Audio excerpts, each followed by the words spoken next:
Are you drinking doo-doo Yeah. juice? Dude, I'm drinking coffee, bro. It's fucking Dude. delicious. Oh, Doo-doo juice.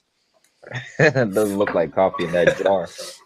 All right, here we go. PFC, we're back at it. Wow. Coming off the devastation that I'm sure all of you are feeling real crappy this morning about. We're talking about the U.S. men's national team officially missing out on the 2018 World Cup in Russia. I figured we'd do a quick reaction video. I'm here with Tom and Farid. Let's get into it, boys. 30 years. First time in 30 years. Crazy, man. All the money, all the players come back to the MLS. We're with DA program, all the programs we're going for, none of them working. Dude, Investing billions into the Billions. infrastructure of That's a B. U.S. youth soccer and professional soccer with MLS, and still can't find a way to qualify. it's ridiculous, man. To Farid's point, saying investing all this money, players coming back into the MLS. I've been against this since day freaking one, man. MLS is a good league. It's improving every year. It's getting better and better, but it will never be Europe. No matter how much money is put into it. You got China over there as well, trying to create, a European league equivalent. They're finding a hard time too, man. Teams are running out of money. They can't attract talent. They can't develop homegrown talent. When your best players are playing in your crappy domestic league, no offense, MLS, I mean crappy in comparison to Europe, there is absolutely no way you can expect these guys to step up on the big stage. Michael Bradley came home too early. Dempsey came home too early. Tim Howard, okay, maybe not too early, but you saw Tim Howard yesterday. He wasn't the same Tim Howard we've seen at Everton, man. And I blame that on playing low-quality opponents week in, week out. Both those goals, untouchable. Yeah, The first one, the own goal, he jumped ridiculous. too early, man. The own goal, he jumped too early. If you watch his jump, he's coming down before the ball is even over his head. I blame that on just not being sharp. It's a loop. He's definitely like a less athletic version of Tim Howard, but I mean, that own goal, even on Omar Gonzalez, like that's one where it's just so unlucky. It loops over the goalkeeper. No, it's not. No, it's not. It's laziness. It's fucking laziness, It's lazy? man. How's that lazy, man? Because he needs to get his body right. Yeah. You got to get his body around the ball so he can clear with his right foot. Any Bro, there was a back in the world, striker on him. It's not like it was a free attack. Watch it again. Watch it again. Zero limited pressure. The guy put his toe in. That's all he did. And and the donkey just swung his leg and it hit me in the shin. Oh. Yeah, God okay. damn. And the second one, I'll give it to him. It's a rocket. But again, watch how high Tim Howard jumps, man.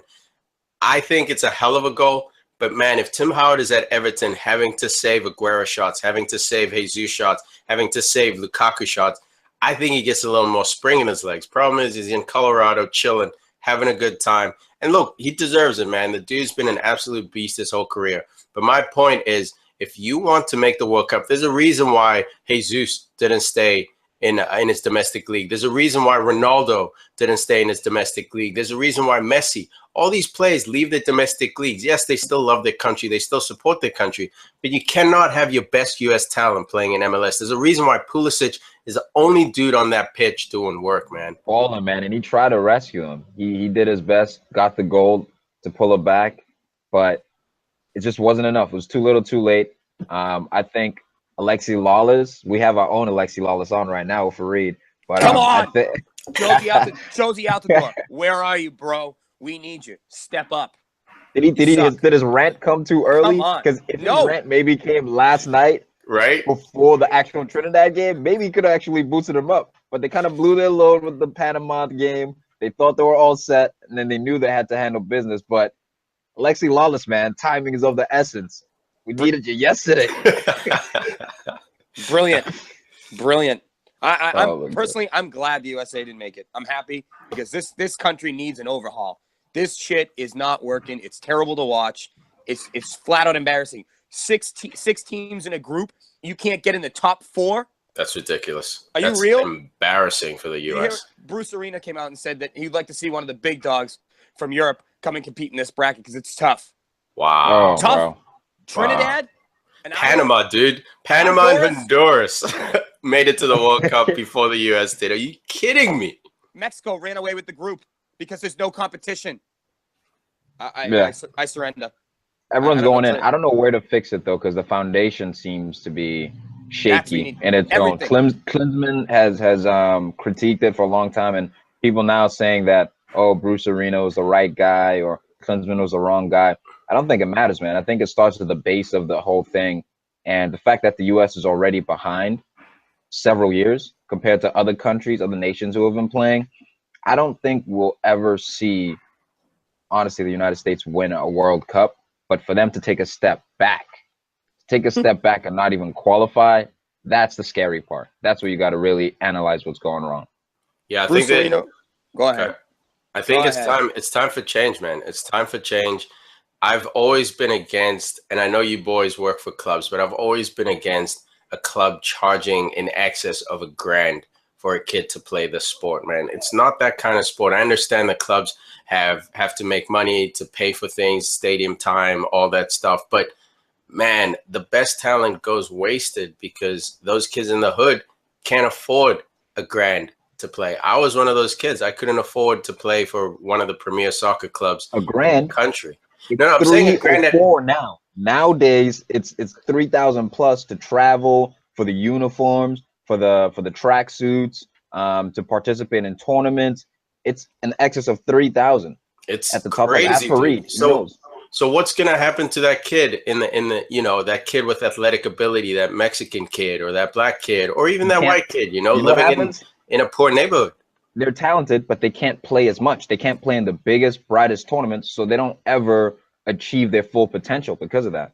It's ridiculous, man. And that's where it has to change, man. That's where, and I know MLS is doing a better job of finding talent and getting the MLS youth programs going.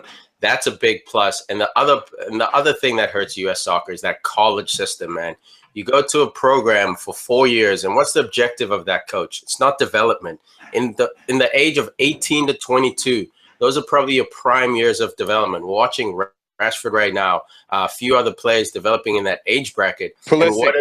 Pulisic. And what is the U.S. men's national team doing? Picking up players from the college system. Now, I don't blame them for it because you got to get your talent where you can get your talent. But those 4 years, man, should be spent at an MLS kind of like reserve league or youth league or something like that. Europe. Development, or Europe. Fantastic call, Farid. Or Europe, where the goal is to develop talent, not necessarily to win a college championship that at the end of the day means nothing. Graduate school, get good grades. That's the focus. Exactly. The coach wants to make sure every kid he brings in graduates and does well, so he gets more money to bring in more players the following year. It's a simple equation. Look, here's the issue though. If the focus right now in U.S. soccer in terms of the college route is the education, right? So education is valued higher than MLS soccer. Yeah. And honestly, I understand that because MLS, the average player in MLS is making 40 to 50,000 a year, versus in Europe where these guys are making millions, hundreds of thousands. Even, but Tom, the average kid that comes out of school, man, obviously we're not talking doctors, lawyers, accountants, but the average kid coming out of school is making 40, 50 grand a year anyway. I get that, but there's still more emphasis culturally on getting a degree, getting an education, versus Europe where we see a lot of these guys who they dedicate their lives to soccer and they break their legs, and that's kind of like the con of the other side. Yeah, but you know what the thing is, man? You can start high school at 40 if you want. Now, obviously, you can't join a regular high school, but you can get your GED. You know what I mean? So what's this? What's this rush to get this education, dude? Athletic ability expires around the age of 30 to 35.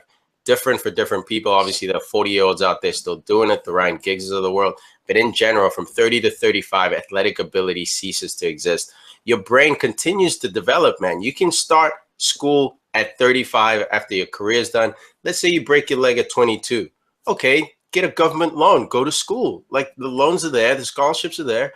Dude, what's this obsession with getting school done so quickly? I don't get it. It's a cultural thing, and I think that, look, there's some teams, the Revs, doing a good job of developing players, not charging these players the best of the talent. Like, they don't pay to play for the Revolution Academy. That's the MLS Academy thing. But then you have the Development Academy. But then you have a step below that, ECNL, which is the next biggest in terms of competitive, the next biggest club competitions. Youth club competitions, and that's where people are charging excess amounts of money. And in order to really participate in those tournaments, your family has to have money. So there's a disconnect there. And I don't want to go on too long, but bottom line is U.S. men's national team. There's a flaw in the foundation, and that's my take. Bradley out, Altidore out, Omar out. Hey man, they don't have a Dempsey out. They don't have a choice. You're right. I mean, there's no major national tournament for the next 4 years. You can call the CONCACAF Gold Cup a major tournament, but it's garbage. Who's in? One player, Christian Pulisic. It's the only player that's in right now for me. The only player. 1 versus 11. Build it around him. What happened to Julian Green? What happened to Julian Green? He did the flip and the flop. All right. Well, there you have it, man. Some passionate responses. I'm sure you guys will be seeing all kinds of videos for the next few months about this absolute debacle. But absolute shambles. Absolute shambles, man. Absolute shocking. Like Farid said, a group of 6 nations. In that group of 6, there's only 1.5 competitive teams. No disrespect to Costa Rica, but they're up and down every qualifying group. It should have been the U.S., Mexico, and then the rest can figure it out. But, man, reality kicked in. Reality bites. It's been 30 years since the U.S. missed the World Cup. What's going to happen next? We're on to Qatar. Thanks for listening, guys. Check us out every week. We got a podcast going. Check it out on iTunes. Check it out on the Google Play Store. Everywhere you get your podcasts. We are out there doing this kind of work, doing this kind of grungy discussions about the beautiful game that we all love. Thank you for checking us out. Peace. Fuck you, Bruce.